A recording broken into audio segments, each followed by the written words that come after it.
nung bata ka, nakikipagtalik ka sa mismong kapatid mo. Tama? Opo. Simula nung 10 years old ako, convinced ako ng kapatid ko na gumawa ng mga bagay na hindi ko alam na mali pala. Mga sexual na bagay. Okay. Kwentuhan mo naman kami ilang taon, paano, at saan, at sinong kapatid mo ito?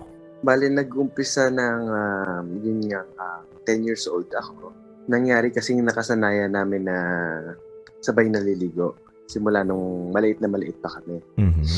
Habang lumalaki, napabayaan lang din kami na ganun yung mangyari hanggat sa mga nasa ganong edad na kami, mga 10 years old.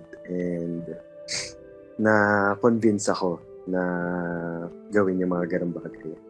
Tapos medyo regular na siya nangyayari hanggang sa medyo nagkaedad na kami. Mas matanda siya sa akin ng mga 3 years din. 3 years. So, 21 na siya at that time. Siyempre, patanda kayo ng patanda, palala ng palala yung ginagawa ninyo. Yes. Yung mga bata, yung bata kayo, una hawak-hawak lang, kiss-kiss lang yan, di ba? Ganon. Sa umpisa, na-convince ako na oral lang. Okay.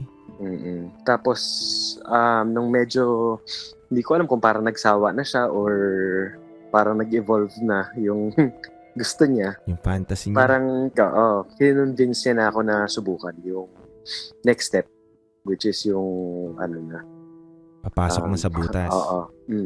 Ilan taong ka yun? Sa tingin ko, nasa 11 siguro. Parang after 11 or baka 12.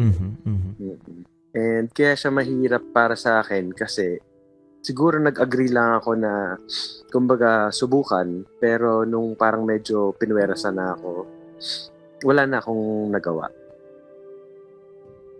Parang ganun.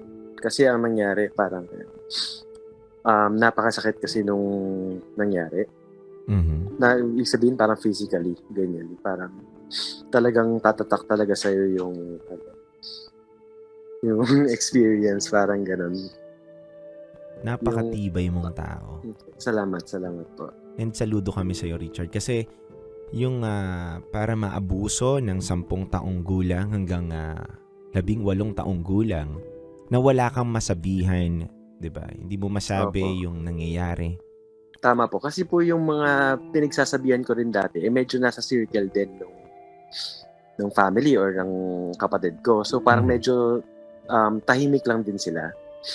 Hindi rin sila hindi yung kagaya ng sinabi nyo, kayo lang yata yung nagsabi na ganyan na nakaka-appreciate sa lakas ng Parang kasi yung iba sinasabi pagka lalaki ka, parang dapat baliwalayan sa'yo, ganyan.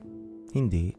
Maging lalaki o babae man tayo, lahat tayo may kahinaan. Lahat tayo nangangailangan ng kalinga sa buhay. And yung mga panahon na kailangan mo ng kalinga, kailangan mo na may makikinig, yun na nanatili kang naging matapang kasi wala naman nakabukas ng tenga, nakabukas ng puso. Diba? Dun sa mga sinasabi mo. And isang mahigpit na yakap sa'yo, Richard, kasi bibihira yung mga tao na ganyan ngayon. Lalo na sa panahon natin ngayon, ibang-iba na, tumakbo ang isip ng kabataan. Diba? Na ang bilis mapanghinaan minsan ng loob. Opo.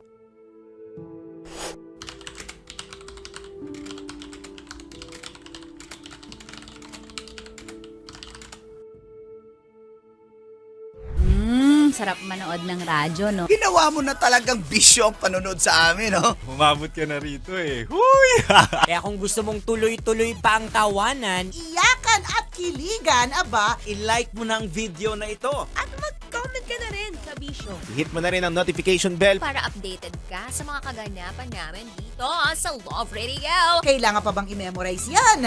Basic.